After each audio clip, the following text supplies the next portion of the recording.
Protest! John Bales all the way up. Turning right. Keep pushing, and JB. He's just trying to get to load. He's in the right. All clear. Protest here. Big risk to the collision.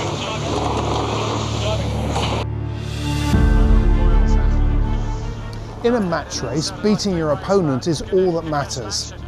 Boat speed helps, but you also need to know the rules inside out and how to use them to your advantage. But as boat speeds have increased, so too is the challenge for the umpires, not least because it's become impossible to keep up with the race boats when they're doing over 40 knots. So as the current generation of America's Cup racing has evolved, there have been some big changes in how the racing is run, starting with bringing the umpires ashore. To find out how this works, I met up with Chief Umpire Richard Slater.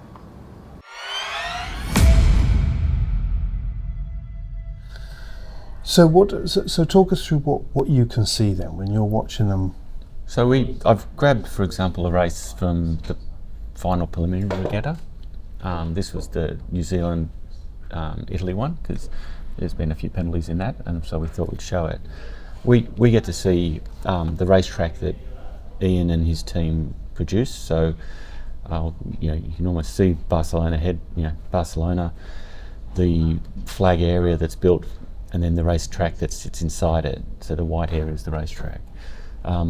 What we have also is things like there's the boundary area. So the grey is just to again visually show us where the boundary is, and we get down and sorry, I'm doing my left hand problem here. And we can get down and look at the boats as well. So I'll just play it. So, for example, what we're doing here is just watching New Zealand sailing around. What we get on that, if I just let me just stop it. We get the data of the boat. So we've got New Zealand. We've got them red, so they're on port. We know what their course is, their speed. We have their apparent wind angle. We can change that if we want, and we have the wind speed. We use that helps sort of set us. We also then have, I think we've talked about in the past, the boats have these two diamonds around them. The inside diamond is what we will use for going start lines, boundaries, finish line. It's equivalent to saying that's where the boat is. And that's to take into account the furthest part of where the foils could be.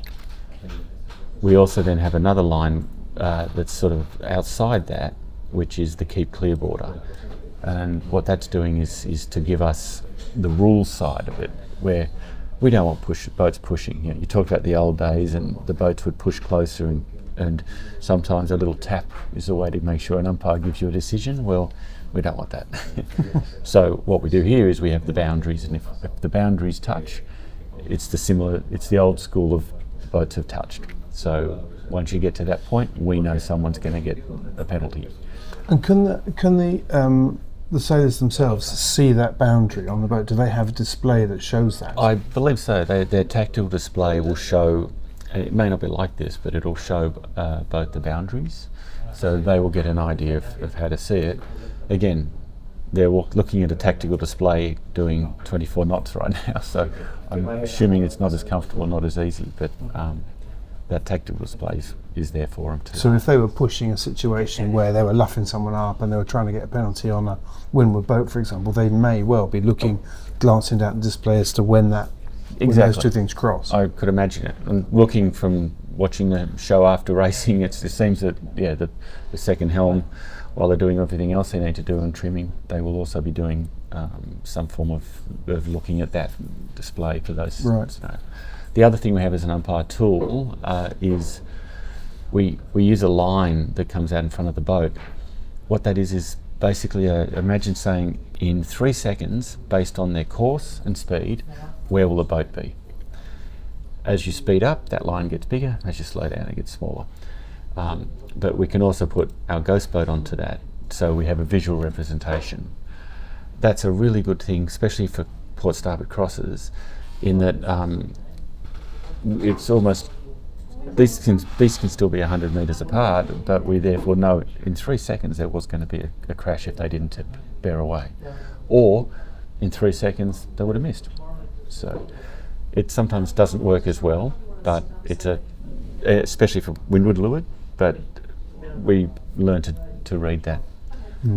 I'll just go back out and start playing. That's the best way. So we get to look at the boats coming in. We get to see, so the start line, we would normally have a line built, but this is a replay, so it doesn't show it.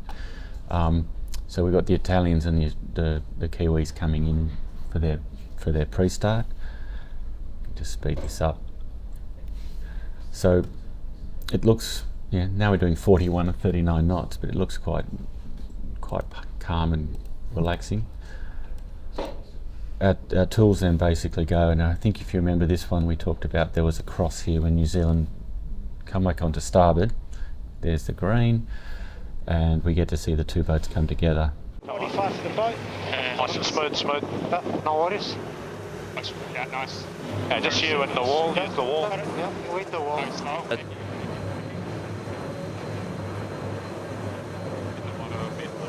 So you saw New Zealand speed drop. They come at there, and then Italy just don't do enough. And there's a little flash saying the boundaries have done it. So if we wanted to, if we missed it as umpires, we can actually go in and at any time just replay and have a look at when those boundaries, how they hit and when they hit. And so what that's showing, that, as you say, the ghost boat in front is giving you the heads up that this could be an issue, because when you ran that before, it's clearly a conflict as it comes through. So that gives you the heads up, this might be an issue. That's right. And then in that case, we thought that Italy certainly could turn. We've seen them turn quite nicely, and they sort of just went for a nice speed turn or something, but they just got it wrong, right? And got there. And so we can go down, like we can go crazy if we wanted to, as you've seen me, where we can come back and go, well, that was the borders were about 1.14 meters away. So if we really wanted to get the numbers, but as you saw, it flashes. We don't. In a perfect world, we'd rather get the answer quickly. Our job is get the right answer, and then second job is to get it quickly. So. No worries. Yeah, nice. Yeah, just you and the wall. Yeah, the wall. Yeah, with the wall. He hasn't got speed attack, so just got it still. This is the umpires. Penalty Italy. Penalty Italy. You must be kidding me. You asked about the protest? Yes, so having done that, so then what happens next? You see that, so presumably the Kiwis now have protested. Right. So you, first of all, you can't do anything until they protest. It's not up to you to make a decision. You only respond to a request from a boat. We're that umpire, so like cricket, we wait for an appeal and then we answer it. We do have a few things we can protest for or penalise for, but and that would be like boundaries and stuff. But most of sailing is about waiting for a team to tell us they're upset, and then we answer it. So in this case, we've seen in New Zealand had gone past, they have protested. Our software allows us to then open that up and make decisions, but I'm in replay, so I can't show you that one. But you'll find, I also know that the blue means the umpire at that point was then clicking the buttons to put the protest on, and then a second later there's the penalty for Italy's penalty. Imagine we see that, and we have a little dot that says, yep, Italy's got a penalty to remind us. That's also going out. The guys who did all this, that's also then immediately going to the TV, who can do the graphics for that. They can, all of the the communications goes across more than.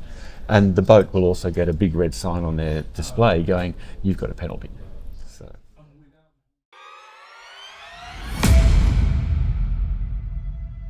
A sustainable future. Yanmar.